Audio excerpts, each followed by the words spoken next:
મિત્રો હવે આપણે ધોરણ 9 ગણિતની અંદર પ્રકરણ 1 સંખ્યા પદ્ધતિ એના આ વિડિયોની અંદર આપણે જોઈશું વાસ્તવિક સંખ્યાનું સંખ્યા રેખા પર નિરૂપણ।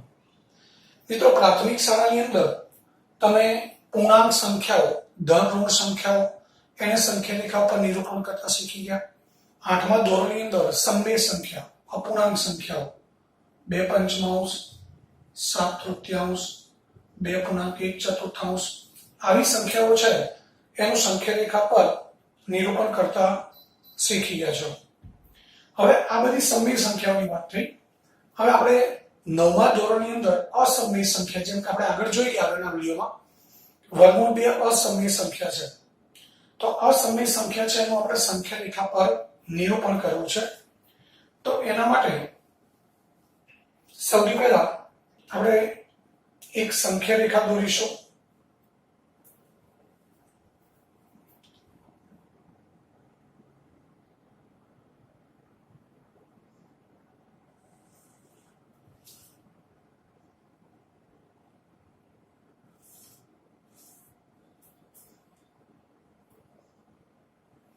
મિત્રો સંખ્યા રેખા છે આ રેખા આપણે L નામ આપી દઈએ।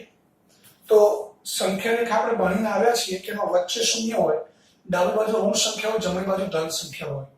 તો અહીંયા આપણે ધારીએ અહીંયા શૂન્ય છે। હવે સૌથી પહેલા સંખ્યા રેખા પર શૂન્યને સંગત બિંદુ O પસંદ કરવાનું છે, એટલે આ O બિંદુ છે। આ O બિંદુ છે, આ એને સંગત સંખ્યા છે શૂન્ય।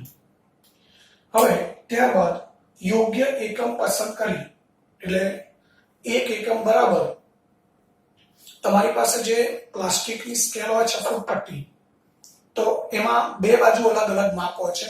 એક બાજુ 1 થી 15 લખેલા હોય છે, 1 થી 15 અંક, તો એ મિત્રો એ સેન્ટીમીટર માપ ગણાય। બીજી બાજુ 1 થી 6 લખેલા હોય છે, ઇંચ ગણાય। તો તમે કમ્પેરિઝન કરશો તો 1 ઇંચ બરાબર લગભગ 2.5 સેન્ટીમીટર જો તમે સામે કમ્પેરિઝન કરશો તો તમને માપ જોવા મળશે। જેમ કે અહીંયા સ્કેલની અંદર આ મોટું માપ છે અને આ નાનું માપ છે। તો તમારી સ્કેલમાં પણ એવું હોય છે, એક બાજુ નાનું માપ હોય છે, એક બાજુ મોટું માપ હોય છે। આ સેન્ટીમીટર કે ઇંચ નથી, આ માપ જુદું છે। પરંતુ તમારી પાસે જે ફૂટપટ્ટી હોય છે કંપાસ બોક્સની અંદર, એમાં જે 15 લખેલા હોય છે 1 થી 15 સુધી એ સેન્ટીમીટર દર્શાવે છે। બીજી બાજુ તમે જોશો તો 6 સુધી હોય છે, માપ મોટું હોય, અંકો 6 સુધી હોય, એ ઇંચ દર્શાવે છે। તો આપણે અહીંયા યોગ્ય એકમ પસંદ કરવાનો છે, એટલે એક એકમ બરાબર 2 સેન્ટીમીટર લઈ શકાય, 3 સેન્ટીમીટર, 4 સેન્ટીમીટર લઈ શકાય અને 1 ઇંચ પણ લઈ શકાય। તો સૌપ્રથમ આપણે અહીંયા યોગ્ય એકમ પસંદ કરી OA બરાબર આ O બિંદુ છે, અહીંયા બાજુ A બિંદુ લેવાનું છે। એ બિંદુ એવું લેવાનું છે જેથી OA બરાબર 1 એકમ થાય। મિત્રો 1 એકમનો અર્થ ફરી કહું છું કે તમારી સ્કેલ ઉપર જે નાનું માપ હોય છે એમાં 0 થી 4 સેમી છે, તો 4 સેમી તમે 1 એકમ તરીકે લઈ શકો, 3 સેન્ટીમીટર ને પણ 1 એકમ તરીકે લઈ શકાય। એવું ના લેવું હોય તો સામેની બાજુ અહીંયા 5 10 15 લખ્યા છે, તમારે 0 પછી 1 લખેલું હશે, એ 1 ઇંચ છે, તો 1 ઇંચને પણ તમે 1 એકમ તરીકે લઈ શકો છો। ખાસ સમજો તો O થી A બિંદુ આપણે 1 એકમ અંતર લેવાનું છે। હું અહીંયા 1 એકમ બરાબર આ જે નાનું માપ છે એમાં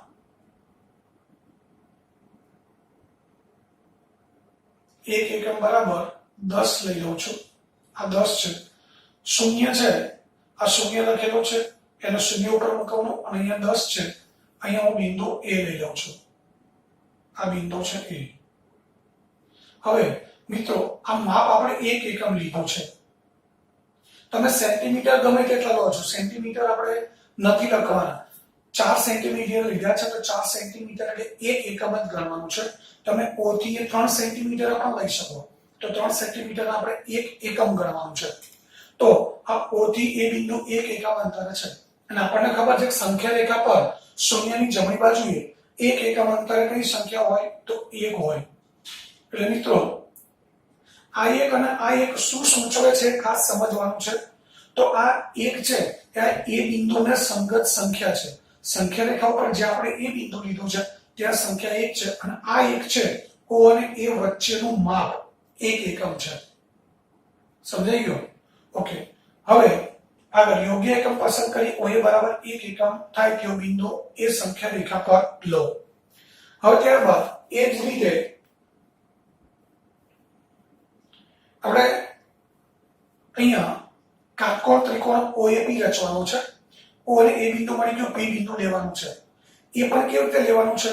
તો અહીંયા A થી 1 એકમ અંતરે બિંદુ P લેવાનું છે. A થી 1 એકમ, અહીંયા 1 એકમ લીધું છે, અહીંયા પણ 1 એકમ લેવાનું. અને મિત્રો 1 એકમ એટલે આપણે 10 ગણ્યું હતું. અહીંયા આપણે ઉપર જતો રહે છે એટલે થોડું માપ ઓછો કરી દઈએ છીએ, 8 કરી દઈએ. 1 એકમ બરાબર 8 લઈ લઈએ. કોઈ પણ માપ લઈ શકાય મિત્રો, પહેલા તમને સમજાવીએ. અહીંયા આપણે 1 લઈ લઈએ. તો હવે આ એક એકમ છે તો A થી P પણ 1 એકમ લેવાનું છે, પણ કાટખૂણો બને એવી રીતે. તો અહીંયા આપણે ફૂટપટ્ટી ઉપર જે 8 લખેલા છે એને A બિંદુ આગળ ગોઠવીએ તો અહીંયા આપણે P બિંદુ લઈ શકીએ અને આને જોડી દઈએ. તો અહીંયા બિંદુ આવશે P. હવે આ કાટકોણ ત્રિકોણ બની ગયો અને આપણે O ને P સાથે જોડી દઈએ એટલે કાટકોણ ત્રિકોણ બની જશે. આ કાટકોણ ત્રિકોણ બની ગયો. મિત્રો આ 1 એકમ લીધું છે, આ પણ 1 એકમ જ છે એટલે અહીંયા પર આપણે 1 લખીશું. તો હવે યોગ્ય એકમ પસંદ કરી OA બરાબર 1 એકમ થાય તેવો બિંદુ A સંખ્યા રેખા પર લીધો. અહીંયા આપણે એક મુદ્દો વધારાનો લખી દઈએ છીએ જેથી તમને પણ સરળતા રહે. AP બરાબર 1 એકમ થાય તેવો બિંદુ P રેખા L ની ઉપર લો. એટલે AP બરાબર 1 એકમ થાય તેવો બિંદુ આપણે P રેખા L ની ઉપરના ભાગમાં લીધો છે. પણ ધ્યાન એ રાખવાનું કે તમે મિત્રો આ રીતે મૂકી દો ફૂટપટ્ટીને, અહીંયાથી 8 થી અહીંયા મૂકી દો તો પણ 1 એકમ ગણાય, પણ આ કાટખૂણો નહીં બને, આ ખાસ ધ્યાન રાખવાનું છે. એટલે રેખા L સાથે કાટખૂણો બને એ રીતે આપણે બિંદુ P પસંદ કર્યું. તો હવે અહીંયા OAP કાટકોણ ત્રિકોણ બની ગયો જેમાં OA 1 એકમ છે, AP પણ 1 એકમ છે અને આ OP છે એ કર્ણ છે. તો ત્રિકોણ OAP માં પાયથાગોરસના પ્રમેય મુજબ, પાયથાગોરસનો પ્રમેય આપણે જોઈ ગયા કે કર્ણનો વર્ગ એટલે અહીંયા કર્ણ OP છે, OP નો વર્ગ બરાબર OA square plus AP square થાય. હવે OA છે 1 એકમ તો અહીંયા 1 નો સ્ક્વેર, AP બરાબર 1, 1 નો સ્ક્વેર, 1 નો સ્ક્વેર 1, 1 નો સ્ક્વેર 1. તો 1 પ્લસ 1 2 થયા, OP સ્ક્વેર 2 થયા. તો OP બરાબર 2 નું વર્ગમૂળ ના મળે પરંતુ વર્ગમૂળ 2 તો લખી શકાય. એટલે OP ની લંબાઈ થઈ વર્ગમૂળ 2. તો આટલું તો તમે સમજી ગયા છો. ફરી એકવાર સમજાવજો. પહેલા આપણે સંખ્યા રેખા L દોરી, એની પર શૂન્ય લીધી, શૂન્યને સંગત બિંદુ A પસંદ કર્યો. ત્યારબાદ O થી A 1 એકમ અંતર લેવાનું છે. 1 એકમ એટલે 2 સેન્ટીમીટર, 3 સેન્ટીમીટર, 4 સેન્ટીમીટર અથવા તો 1 ઇંચ પણ લઈ શકાય. તો આપણે 1 એકમ અંતરે બિંદુ A લીધો. અહીંયા મેં 1 એકમ અંતર એટલે 8 માપ લીધો છે, 8 એકમ લીધો છે. તો અહીંયા તમે 3 સેમી, 4 સેમી અથવા તો 1 ઇંચ પણ લઈ શકો. ત્યારબાદ AP બરાબર 1 એકમ થાય તેવો બિંદુ P રેખા L ની ઉપરના ભાગમાં લીધું, પરંતુ અહીં કાટખૂણો બને એ ખાસ જરૂરી છે. હવે ત્યારબાદ અહીંયા આપણે એટલું લખી દઈએ AP બરાબર 1 એકમ થાય તેવો બિંદુ P રેખા L ની ઉપર લો જેથી PA લંબ L થાય. રેખાખંડ PA છે એ L ને લંબ થાય. આપણે લખી દઈએ એટલે રેખાખંડ PA L ને લંબ થાય. હવે પાયથાગોરસના પ્રમેય મુજબ OP square = OA square plus AP square. તો OA બરાબર 1, AP બરાબર 1, 1 નો વર્ગ 1, 1 નો વર્ગ 1, 1 પ્લસ 1 2 એટલે OP સ્ક્વેર બરાબર 2, તો OP બરાબર વર્ગમૂળ 2. તો અહીંયા મિત્રો આપણને OP ની કિંમત મળી વર્ગમૂળ 2. હવે શું કરવું છે ધ્યાન રાખજો. પરિકર છે આપણી પાસે, આ પરિકર છે એને O બિંદુ પર મૂકવાનું છે અને OP જેટલી લંબાઈ લેવાની છે. હવે OP જેટલી લંબાઈ લઈ અને P ઉપરથી ચાપ દોરવાની છે. મિત્રો તમે જોઈ શકો છો આ OP ની લંબાઈ અને આ લંબાઈ, આ બિંદુને નામ આપી દઈએ છીએ આપણે B. તો OP ની લંબાઈ અને OB ની લંબાઈ એક સરખી છે, તમે જોઈ શકો છો. તેનો અર્થ એ થયો OP ની લંબાઈ વર્ગમૂળ 2 છે તો OB ની લંબાઈ પણ વર્ગમૂળ 2 થાય. એટલે એનો અર્થ એ થાય કે B બિંદુ છે, B બિંદુ એ O થી √2 એકમ અંતરે છે. મિત્રો સમજાય છે? OP વર્ગમૂળ 2 છે તો OB માપ પણ વર્ગમૂળ 2 થયું. આ માપ વર્ગમૂળ 2 થયું. OP અને OB સરખા છે. હવે એનો અર્થ એ થયો કે O બિંદુથી B બિંદુ વર્ગમૂળ 2 એકમ અંતરે છે. હવે આપણે જોયું તો કે 0 થી 1 એકમ અંતરે આ 0 છે, એનાથી 1 એકમ અંતરે 1 આવે, 2 એકમ અંતરે 2 આવે, 3 એકમ અંતરે 3 સંખ્યા આવે. તો 0 થી વર્ગમૂળ 2 એકમ અંતરે વર્ગમૂળ 2 સંખ્યા મળે. એટલે એનો અર્થ એ થયો કે B ને સંગત સંખ્યા આપણને મળશે વર્ગમૂળ 2. મિત્રો સમજી ગયા છો? OP વર્ગમૂળ 2 છે તો OB પણ વર્ગમૂળ 2 થયું. એનો અર્થ એ થાય કે 0 થી B બિંદુ, O બિંદુથી B બિંદુ વર્ગમૂળ 2 એકમ અંતરે છે. એટલે કે 0 થી વર્ગમૂળ 2 એકમ અંતરે આપણને વર્ગમૂળ 2 સંખ્યા મળે. તો આ સંખ્યા રેખા ઉપર આપણને વર્ગમૂળ 2 સંખ્યા મળી. હલો. તો મિત્રો વર્ગમૂળ 2 આપણે સંખ્યા રેખા ઉપર આ રીતે દર્શાવી શકીએ. હવે આપણને વર્ગમૂળ 3 દર્શાવવાનું કીધું હોય. પ્રશ્ન 2 છે વર્ગમૂળ 3 ને સંખ્યા રેખા પર દર્શાવો. આ પ્રશ્ન 2 કે 3 ગુણમાં પૂછાતો હોય છે. આ રીતે મુદ્દા સાથે લખવાનો હોય. હવે અહીંયા આપણે પાયથાગોરસના પ્રમેય મુજબ OP બરાબર વર્ગમૂળ 2 મળી ગયું. પહેલા આના મુદ્દા આપણે પૂરા કરી દઈએ. હવે OP બરાબર વર્ગમૂળ 2 મળ્યા પછી મિત્રો આપણે શું કરી? O ને કેન્દ્ર લઈ OP જેટલી ત્રિજ્યાની ચાપ દોરી. O ને કેન્દ્ર લઈ OP જેટલી ત્રિજ્યાની ચાપ દોરી જે રેખા L ને O ને કેન્દ્ર લઈ OP જેટલી ત્રિજ્યાની ચાપ દોરી જે રેખા L ને બિંદુ B માં છેદે. B બિંદુ મળી ગયું તો મિત્રો આપણે લખી શકીએ બિંદુ B ને સંગત સંખ્યા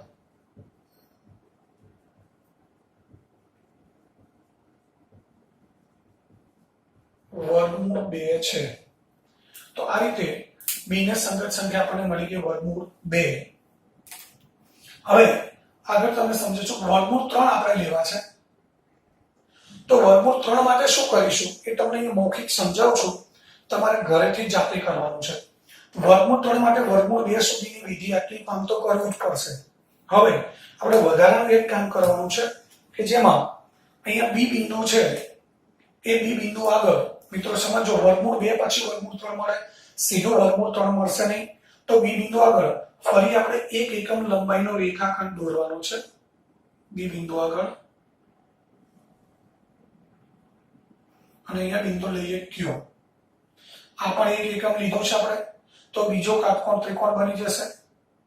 અહીં આપણે Q ને O સાથે જોડી દઈએ.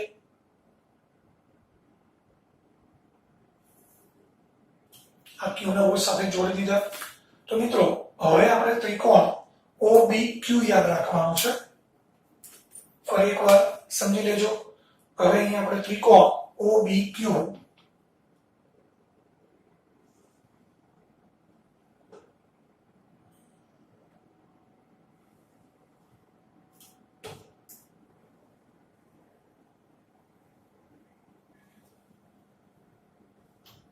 તમે અલગ સમજી શકો એટલા માટે રેડ પેનથી દોર્યો છે. ત્રિકોણ OBQ ધ્યાનમાં લેવાનો છે. તો હવે આગળ એક મુદ્દો આપણે ઉમેરવાનો થશે. આ તો કામ એકનું એક કરવાનું જ છે. હવે આગળનો મુદ્દો આવશે. આગળનો મુદ્દો શું લખીશું?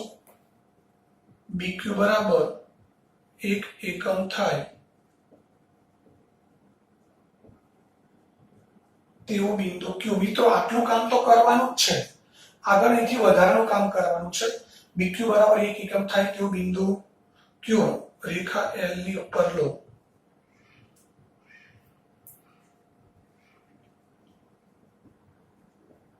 જેથી BQ લંબ L થાય.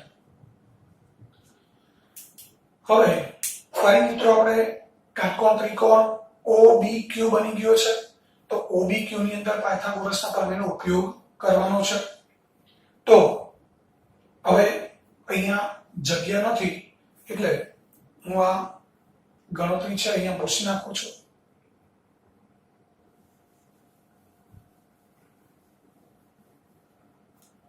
તો અહીંયા ત્રિકોણ OBQ એમાં કર્ણ આવશે OQ એટલે OQ સ્ક્વેર બરાબર OB square plus BQ square. મિત્રો OB હવે આપણી પાસે √2 છે. OB ની લંબાઈ છે √2 અને BQ છે 1. તો √2 નો સ્ક્વેર 2, 1 નો સ્ક્વેર 1, 2 + 1 3, OQ બરાબર વર્ગમૂળ 3. OQ સ્ક્વેર બરાબર 3 થાય તો OQ બરાબર વર્ગમૂળ 3 થાય. એટલે રેખાખંડ OQ ની લંબાઈ અહીંયા મિત્રો મળશે આપણને વર્ગમૂળ 3. તો હવે OQ ની લંબાઈ વર્ગમૂળ 3 મળી. તો હવે આપણે ફરીથી આગળની જેમ O ને કેન્દ્ર લઈ OQ જેટલી ત્રિજ્યાની ચાપ દોરીશું. જે રેખા L ને છેદે તમે જોઈ શકો છો O થી Q જેટલી ત્રિજ્યા લીધી છે આપણે અને એક ચાપ દોરી છે જે રેખા L ને છેદે છે. રેખા L ને છેદે છે ત્યાં આપણે બિંદુ નામ આપી દઈએ C. હવે OQ ની લંબાઈ વર્ગમૂળ 3 છે તો OC ની લંબાઈ પણ વર્ગમૂળ 3 થાય એવું આપણે કહી શકીએ. OC ની લંબાઈ વર્ગમૂળ 3 છે મતલબ 0 થી O થી C બિંદુ વર્ગમૂળ 3 એકમ અંતરે છે એટલે C ને સંગત સંખ્યા થશે વર્ગમૂળ 3. તો આ રીતે વર્ગમૂળ 3 આપણે મેળવવું હોય તો પહેલા વર્ગમૂળ 2 મેળવવું પડે ત્યારબાદ વર્ગમૂળ 3 મેળવવું પડે. આગળનો એક મુદ્દો છે એ તમારે જાતે લખી દેવાનો છે. આ રીતે O ને કેન્દ્ર લઈ OQ જેટલી ત્રિજ્યાની ચાપ દોરી જે રેખા L ને C બિંદુમાં છેદે માટે C ને સંગત સંખ્યા વર્ગમૂળ 3 છે. O ને કેન્દ્ર લઈ OQ જેટલી ત્રિજ્યાની ચાપ દોરી જે રેખા L ને C બિંદુમાં છેદે માટે C ને સંગત સંખ્યા વર્ગમૂળ 3 છે. તો આ રીતે આપણે વર્ગમૂળ 2 અને વર્ગમૂળ 3 આવી સંખ્યાઓ સંખ્યા રેખા પર દર્શાવી શકીએ.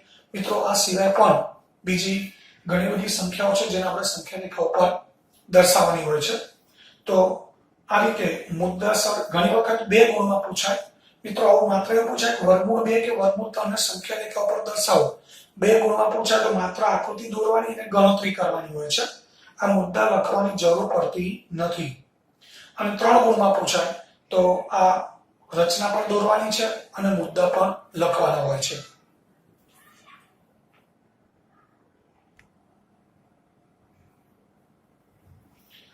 મિત્રો ત્રીજી સંખ્યા છે વર્ગમૂળ 5. તો આપણે વર્ગમૂળ 2 અને વર્ગમૂળ 3 જોઈ ગયા. તો વર્ગમૂળ 5 મેળવવા હોય તો એ જ ક્રમમાં આગળ જે વર્ગમૂળ 2, વર્ગમૂળ 3, વર્ગમૂળ 4, વર્ગમૂળ 5 પણ મળી શકે. પરંતુ વર્ગમૂળ 5 આપણે સીધા જ મેળવવા હોય તો પણ મળી જાય. વર્ગમૂળ 2, વર્ગમૂળ 3, વર્ગમૂળ 4 લેવાની જરૂર નથી. તો એના માટે મિત્રો સૌથી પહેલા આપણે અહીંયા રેખા L પર O થી A બિંદુ 2 એકમ લેવું પડશે. તો પહેલા આપણે 2 એકમ લઈ લઈએ. હવે જ્યારે 2 એકમ લેવાનું થાય ત્યારે અહીંયા આગળ આપણે 1 એકમ બરાબર 8 માપ લીધું હતું. તો 2 એકમ એટલે 16 થાય. આ ખાસ યાદ રાખવાનું છે. અહીંયા 1 એકમ બરાબર 8 માપ લીધું હતું તો 2 એકમ બરાબર 16 થાય. એટલે O થી A બિંદુ 2 એકમ અંતરે છે એટલે કે 0 થી 2 એકમ અંતરે આપણને સંખ્યા 2 મળે. 0 થી 1 એકમ અંતરે 1 મળે તો 2 એકમ અંતરે 2 મળે. એ જ રીતે અહીંયા ઉપર આપણે 1 એકમ લેવાનું છે. અહીંયા આપણે 1 એકમ લઈશું. અહીંયા બિંદુ આવશે P. આ 1 એકમ. આ કાટકોણ ત્રિકોણ બની ગયો. હવે P બિંદુને A બિંદુ સાથે જોડી દઈએ. તો મિત્રો આ રચના તમને આપેલી છે, અંદર મુદ્દા પણ આપેલા છે. તો સૌથી પહેલા સંખ્યા રેખા પર શૂન્ય ને સંગત સંખ્યા O પસંદ કરો. યોગ્ય એકમ પસંદ કરી OA બરાબર આ 2 એકમ માપ છે. O થી A 2 એકમ છે. OA બરાબર 2 એકમ થાય તેવો બિંદુ A સંખ્યા રેખા પર લો. ત્યારબાદ AP બરાબર 1 એકમ થાય તેવો બિંદુ P લો, જેથી P રેખા એની ઉપર હોય ને P એ લંબ L થાય. આ રેખાખંડ P એ L ને લંબ હોય. હવે પાયથાગોરસના પ્રમેય મુજબ OP સ્ક્વેર બરાબર OA square plus AP square. OA મિત્રો 2 એકમ છે, AP છે 1 એકમ, 2 નો વર્ગ 4, 1 નો વર્ગ 1, OP સ્ક્વેર બરાબર 5. તો માટે OP બરાબર વર્ગમૂળ 5. એટલે રેખાખંડ OP ની લંબાઈ થઈ મિત્રો વર્ગમૂળ 5. હવે રેખાખંડ OP ની લંબાઈ મળી ગઈ તો આગળની બે રચનાઓની જેમ O ને કેન્દ્ર લઈ OP જેટલી ત્રિજ્યાની ચાપ દોરી દેવાની છે. OP જેટલી ત્રિજ્યાની ચાપ દોરી દઈએ, જ્યાં છેદે ત્યાં બિંદુ B નામ આપી દઈશું. હવે અહીંયા આગળ સમજાવ્યું એમ કે OP ની લંબાઈ વર્ગમૂળ 2 છે તો OB ની લંબાઈ પણ વર્ગમૂળ 5. OP ની લંબાઈ વર્ગમૂળ 5 છે તો OB ની લંબાઈ પણ વર્ગમૂળ 5 છે. એનો અર્થ એ થયો કે O બિંદુથી B બિંદુ વર્ગમૂળ 5 એકમ અંતરે છે. તો 0 થી વર્ગમૂળ 5 એકમ અંતરે કઈ સંખ્યા મળે તો વર્ગમૂળ 5. એટલે B ને સંગત સંખ્યા મળી આપણને વર્ગમૂળ 5. તો આ રીતે O ને કેન્દ્ર લઈ OP જેટલી ત્રિજ્યાની ચાપ દોરો જે રેખા L ના B બિંદુમાં છેદે, માટે B ને સંગત સંખ્યા વર્ગમૂળ 5 છે. તો મિત્રો આ રીતે વર્ગમૂળ 5 લેવા માટે આપણે નીચે 2 એકમ અને ઉપર 1 એકમ લેવું પડે. એવું પણ બની શકે નીચે 1 એકમ અને ઉપર 2 એકમ લો. તમે નીચે 1 એકમ લઈ ઉપર AP 2 એકમ પણ લઈ શકાય. ટૂંકમાં એક માપ 1 એકમ અને બીજો 2 એકમ લઈ અને આપણે સીધો વર્ગમૂળ 5 ને સંખ્યા રેખા પર દર્શાવી શકીએ. તો આજે જે રચનાઓ સમજાવી છે વર્ગમૂળ 2, વર્ગમૂળ 3, વર્ગમૂળ 5 એ મુદ્દા સાથે તમારે ઘરેથી દોરવાની છે.